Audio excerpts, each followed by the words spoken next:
A Flagstaff City Council member is catching heat for setting up a GoFundMe page. The page was set up to raise money for a local Flagstaff activist that's now facing possible deportation. However, some people feel that page fails to include some important information. We're now joined by Yesenia de Garcia, who is live in the newsroom with more details. Yesenia? That's right. A city council member of Flagstaff, Putzova, created a GoFundMe page raising funds for legal assistance for Frankie Madrid to fight for his right to stay in this country. According to a statement Putzova put on her Facebook page, Mr. Madrid is an asset to the community as he is a community activist rallying against SB 1070 and for marriage equality. In this GoFundMe page, Putzova claims Mr. Madrid was picked up by Flagstaff police and turned over to ICE, leaving out that Madrid was involved in a shoplifting case where police approached the vehicle, and after the police officer recognized Madrid, he decided to run a background check on him and found a warrant for his arrest. Police searched the vehicle and found narcotic drugs, a weapon, and cash. A concerned citizen of Flagstaff saw this GoFundMe page and, confused over the information, decided to do some research of his own.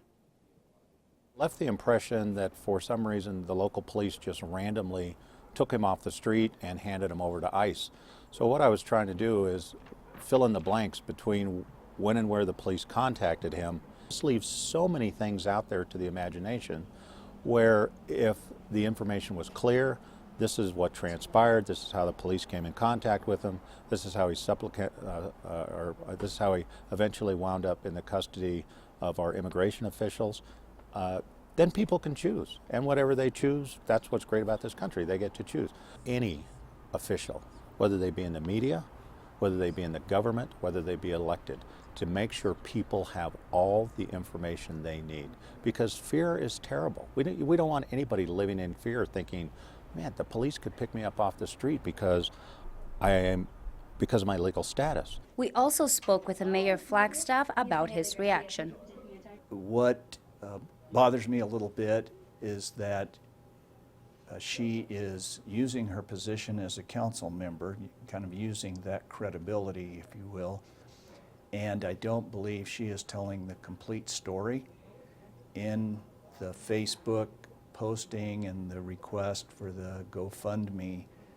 There is a big difference to me between supporting a person who might be deported simply because of their status. You know, he was brought here apparently as a young child and has been here his whole life. To be deported for no reason other than that is quite different from being in a deportment proceeding based upon his record and his arrest.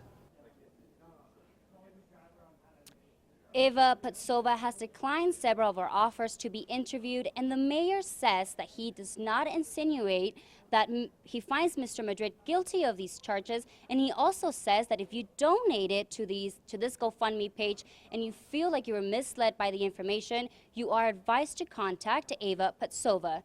Live from the newsroom, Yesenia de Garcia, NAC Today.